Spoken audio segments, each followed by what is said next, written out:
Hi, it's Justin with Spalted Stag Studio. In this video we're going to make a hookless key rack. I want to book match this project, and normally I would use 8/4 stock for that. However, I couldn't find any figured walnut in 8/4, so I had to resort to this 3-inch thick piece. It was also way too wide for my joiner. So I had to start by squaring off a side on the bandsaw, and then I cut it down to just a little over half of my overall width of my project. And this thing was heavy. It was fighting me the whole way. I really need to get an out feed table for my bandsaw because not only was this not safe, but it was kind of giving me not so clean of an edge. Once I started joining it, I realized how damaged this wood was. There was a giant crack going through the center of it that was going to need a lot of work. It was also very warped. It took close to double the amount of passes it normally takes me to get something flat.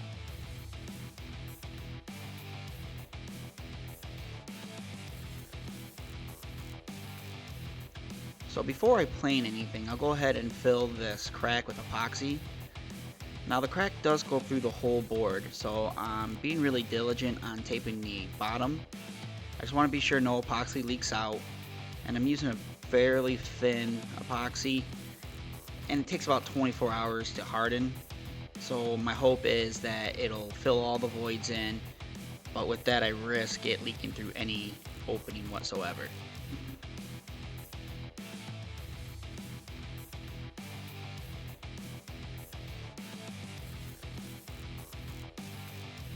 So now that I got everything taped off, I'll go ahead and mix my 2-part epoxy. This took a lot more epoxy than I anticipated. When I initially mixed it, I mixed way too much and I was kind of worried that it was going to be wasted. But it used all that and then some.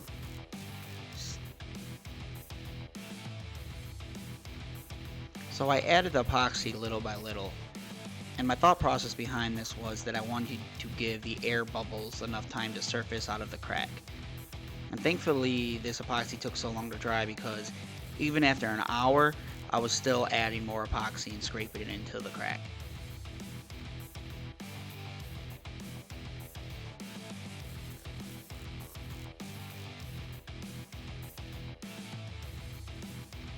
Once the epoxy dried, I planed everything flat.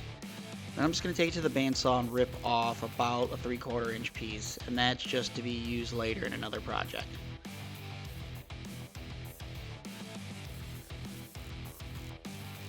So this is one of my favorite parts about projects like this. When you're doing a book match, you really don't know what that book match is going to look like, especially with a piece like this, because one side doesn't have any figure at all, and the other side is really figured. So up until now, I really don't know what it's going to look like. And thankfully, it looked good, but that anticipation makes it really exciting.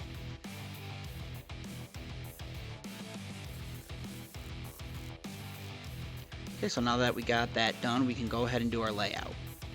And I'm making these heavy white lines because that's where I'm going to cut off that first snipe.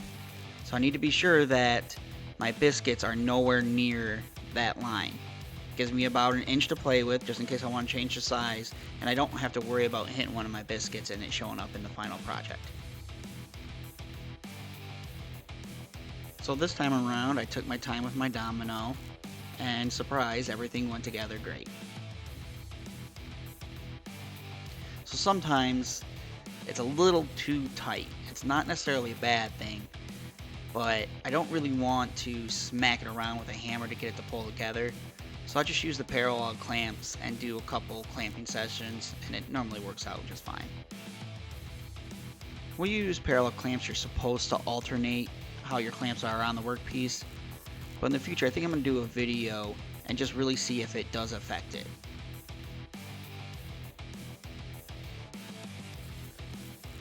Once the glue dried, I planed everything down, off-cut my snipe, and now I'm just cutting off the piece that's going to be for the shelf.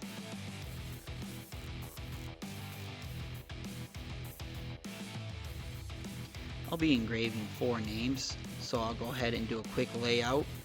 That way I can get a good idea of what it's going to look like, and it'll also help with the alignment of the laser. I really don't like using this white marker. It's not that accurate, it's just way too thick. But for the camera, I don't really have a choice with walnut. The pencils just don't show up very well. And this last mark I'm making will be for the shelf, and that's just going to help me with the dominoes.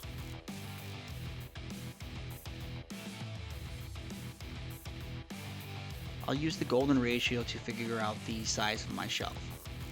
So all I have to do is take the width of my project and divide that by 1.618. And that'll give me a width that has a visually appealing ratio to the project size. And I'll be cutting out the center of this board. Since this is the offcut of our main project, that'll help the grain kind of match. It won't continue on like if we would have just folded it over, but it will help it match a little bit.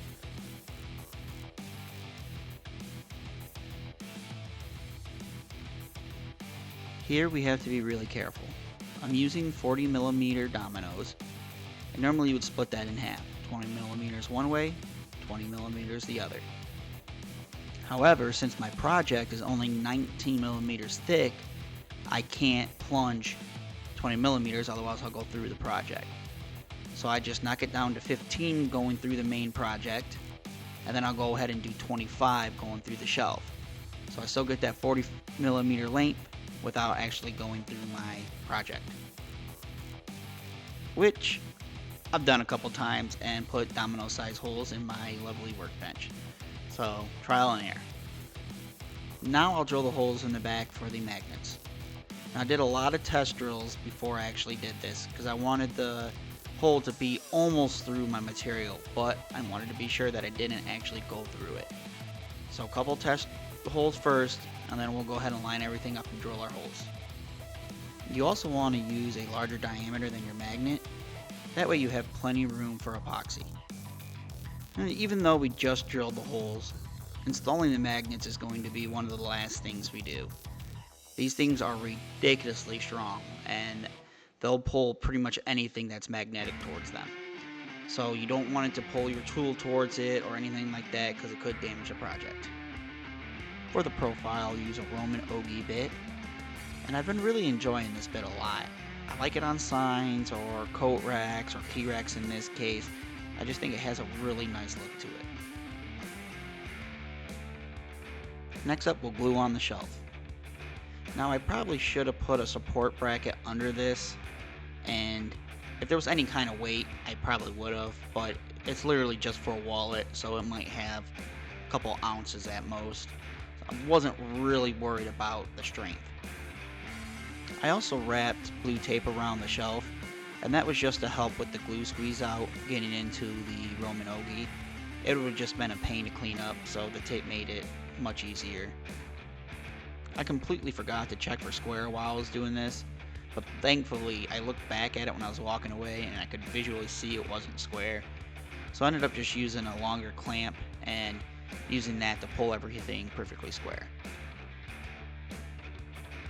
The laser didn't quite cut the epoxy the way I thought it was going to. It just melted it into a blob, which is kind of obvious now that I think about it. So I just went in there with a chisel and cleaned it up a little bit. So thankfully it wasn't prominent through the workpiece. There's only a couple spots where it happened at. Thankfully I don't have to do too much sanding on this. I'm using Review Monocoat, so I only have to go up to 120 grit, and the planer does a pretty good job at getting everything nice and smooth. So I don't have to start out with 80 or anything. I just hit it with 120 and I'm done. So these magnets are very, very strong. I'm going to use some C8 glue to temporarily hold them in place while I get them all down. If you don't, and you accidentally go over it with another magnet, or even if the holes are too close, they will yank out of that hole and slam into each other, probably breaking the magnet. It's also a good idea not to have anything magnetic on you while you're doing this. You can't see it in the video, but the magnets kept getting stuck to my square, and it ended up causing me to drop one of the spacers that separate the magnets, which then the magnets stuck to each other, and those things are almost impossible to pull apart with your bare hands. I have to use a vise.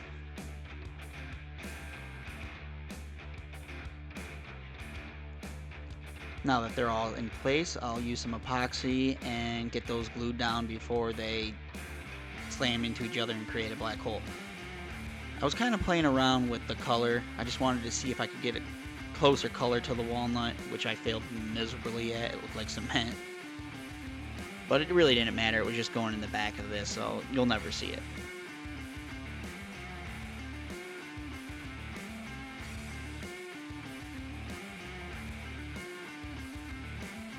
So normally when I apply Rubio, it goes a lot faster than this. But for whatever reason, my accelerator pretty much dried up on me. I was able to get a little bit out, but it was really thick, almost like honey. And when I mixed it with the Rubio, it got kind of tacky. So it just took a little more effort to work it into the grain, but it still worked out just fine. Once I get everything spread around, I'll attach a white buffing pad to my sander and I'll buff the hell out of it. Now normally it doesn't take that much work, but with the magnets fighting me and the fact that the Rubio was a little tackier than normal, it did take a little bit more elbow grease. I ended up using Rubio Monocoat because it's easier to repair. If I would have used a film finish, it could easily be chipped with how the keys are going to be tossed up on this. And then I would have to sand everything down and re-lacquer it. So for the abuse that this is going to get, Rubio is a better choice.